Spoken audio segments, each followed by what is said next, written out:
Chapter 6, Soap Dodgers. The next morning, Chloe pulled open her curtains. There was a giant O and a giant V stuck to her window. She went outside in her dressing gown to investigate.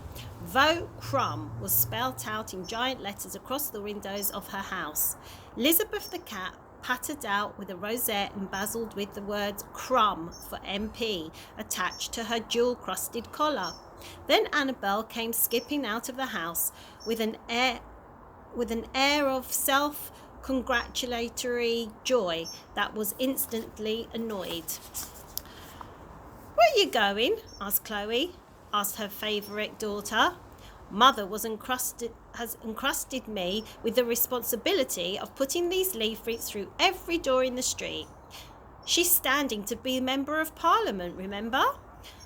"Let me see that," said Chloe, reaching out to grab one of the leaflets. The two warring sisters had long dispensed with please and thank you.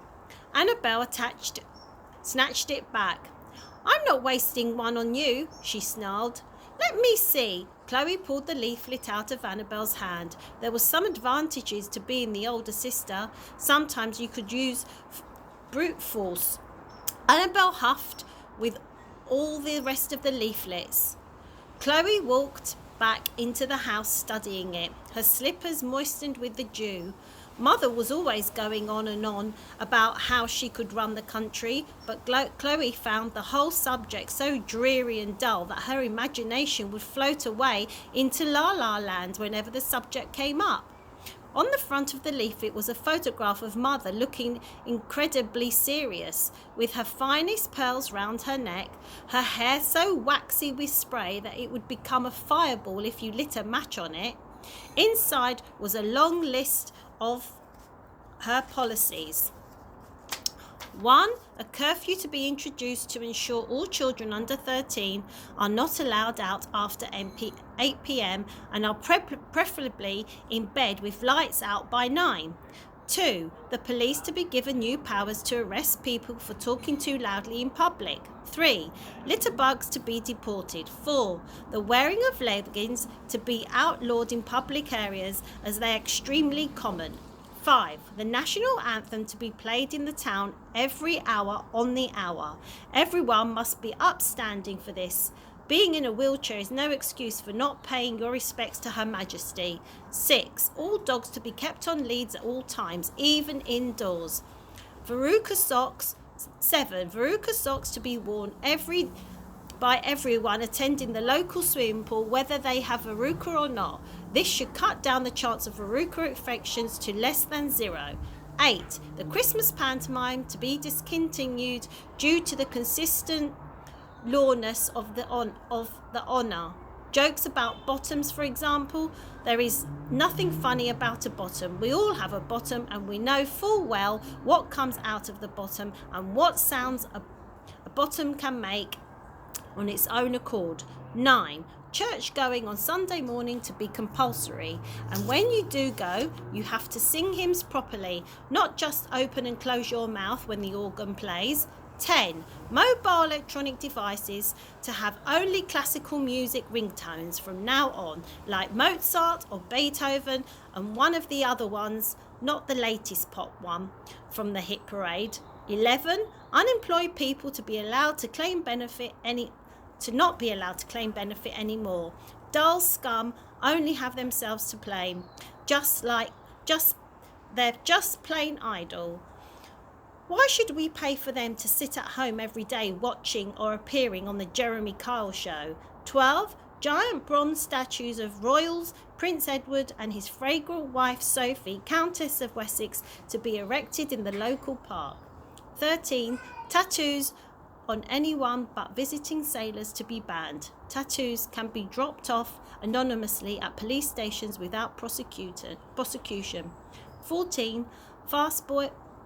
Fast food burger restaurants to introduce plates, cutlery and table service, and stop serving burgers and French fries and nuggets, and those apple pies that are always too hot in the middle. 15. The local library to stock only the works of Beatrice Potter, apart from the tales of Mr. Fisher, Jeremy Fisher, and the sequence when the frog Mr. Fisher is allowed by a trout is far too violent, even for adults. 16. Football games in the local park are a nuisance. From now on, only imaginary balls to be used. 17. Only nice films to be offered for rental in Blockbuster.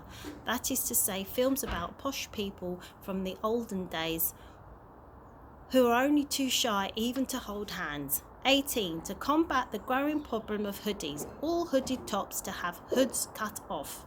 19. Video games rot the brain. Any video games or computer games or console games or whatever the stupid things are called to be played only between 4 and 4:01 daily. 20. Finally, all homeless people or soap dodgers are to be banned from our streets. They're a menace to society and, more importantly, they smell. Chloe slumped down on the sofa when she read these last sentences. There was a loud squeak as she did so. Mother was insistent on keeping on the plastic covers on the sofa and armchairs when they had arrived, so as to keep them immaculate. They were indeed still immaculate, but it meant your bum not really getting hot and sweaty. What about my new friend Mr. Stink? Chloe thought. What's going to happen to him? And what about the Duchess? If he's banned from the streets, where on earth is he going to go?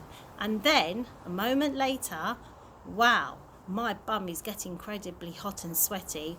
She chuffed her way sadly back upstairs into her room. Sitting on her bed, she stared out of the window. Because she was so shy and awkward, Chloe couldn't make friends easily. Now her nearest friend, Mr. Stink, was going to have to leave the town, maybe forever. She stared out through the glass at the deep end of the air. Then just about her eyes lost focus into indefinite sky of nothing. She looked down. The answer was at the end of her garden, staring back at her. The shed. So tomorrow I'll read chapter 7. Bye.